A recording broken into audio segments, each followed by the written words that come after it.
In this quick tutorial, I'll show you how to set up frequency capping in Mailercloud to control how often your contacts receive emails.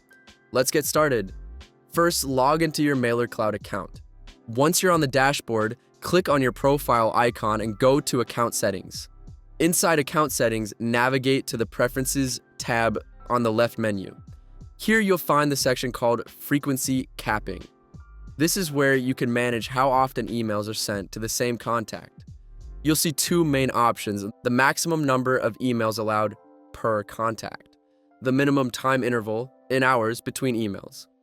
Just enter your preferred values in these fields. For example, limit it to 1 email every 24 hours. Once you've entered your preferred limits, the settings are automatically applied in real time.